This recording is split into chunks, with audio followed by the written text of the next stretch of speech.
Good evening. Welcome to Hungarian Public Media's News in English, Hungary Reports. I'm Híradó, bringing you today's news from Hungary and the Carpathian Basin. Let's get started.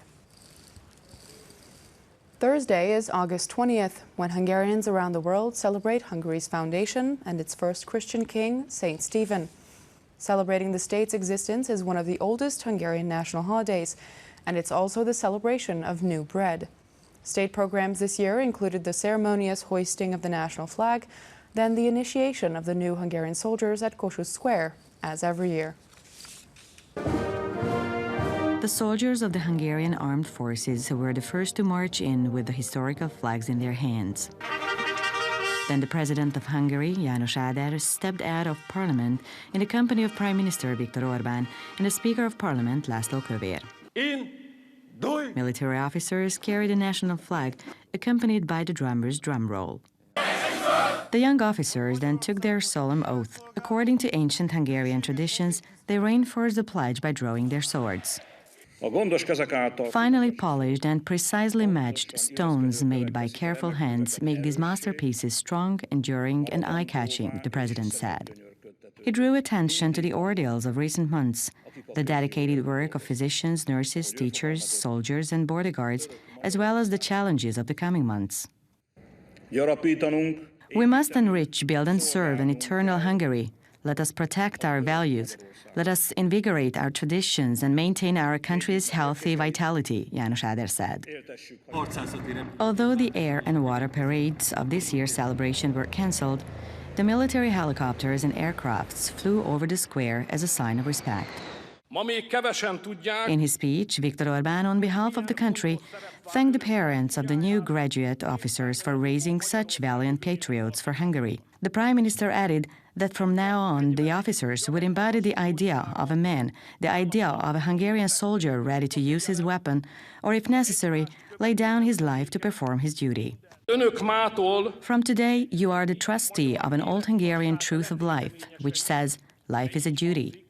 This old truth has been fading recently, and it is covered with such thick rust by the fashion of the era that we slowly do not know ourselves what we would find beneath it.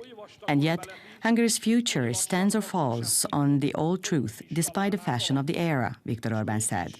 Life is a duty, the Prime Minister emphasized, adding that this truth fills the thriving economy with life, and this is what will give a compass in the hands of the rising generations. The National Cohesion Memorial was inaugurated on Thursday at Kossuth Square in front of Parliament.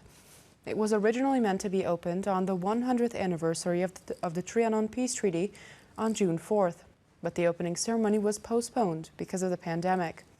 At the ceremony, the Prime Minister emphasized that Hungary's reckoning over the Trianon Treaty on the centenary of its signing this past June has allowed the nation to declare an end to the era of Hungary's 100 years of solitude.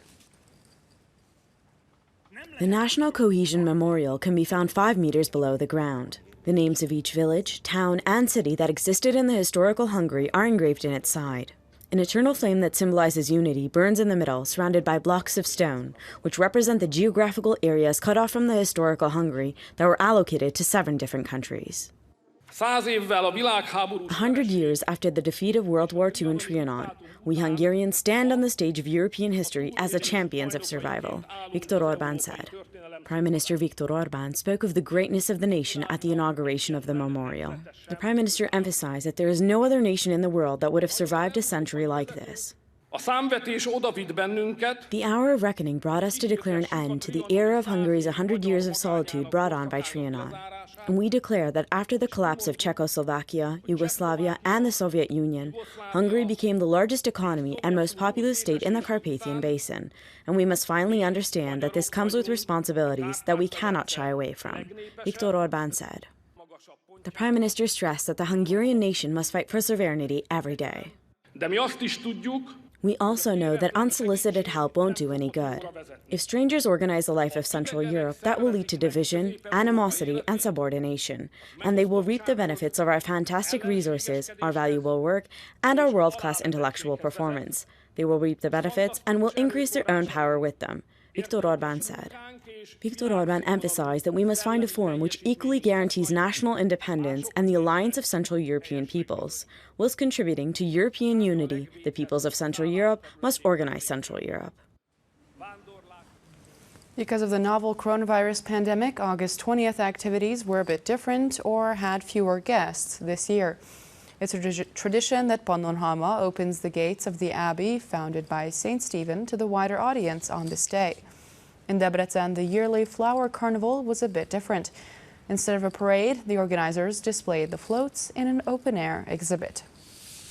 A flower composition symbolizing the Holy Crown and the Year of National Cohesion rolled into the main square of Debrecen, accompanied by a military band. This was the only flower float at the 51st Flower Carnival this year that reminded viewers of the parades from previous years. Due to pandemic precautions, the parade was cancelled. Instead, the visitors could see the creations made of hundreds of thousands of compositions of living and dry flowers at an open-air exhibition. We are sorry that the Flower Carnival is not complete, but we are very happy that there are floats, and we are glad to be here in Debrecen, this woman said. This year's new bread was blessed in front of the great church of Debrecen and then shared with the spectators.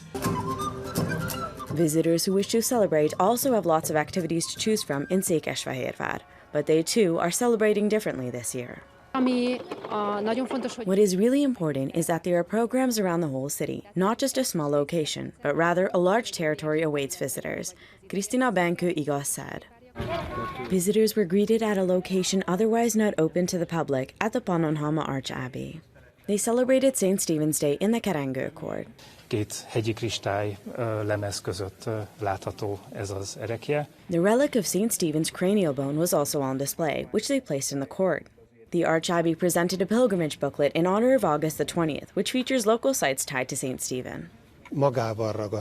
St. Stephen was truly drawn to the teachings of Christ. He became a deeply devout individual at the bottom of his heart, and he felt that the future of the nation, as well as its roots, lies in the deep-seated faith of the Gospels. Abbot Cyril Tamás Hortobágyi said. On account of the coronavirus pandemic, all celebrations were a bit different this year. Events were organized so that visitors could follow pandemic regulations.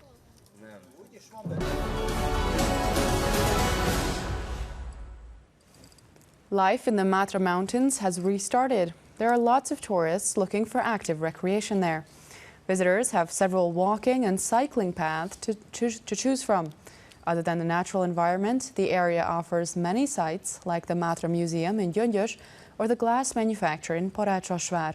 And wine and food enthusiasts won't be disappointed with the Matra either.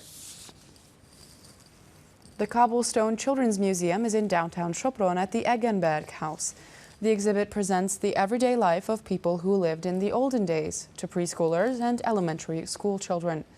The kids can explore and discover the pieces on display on their own, playfully, and without having to know history.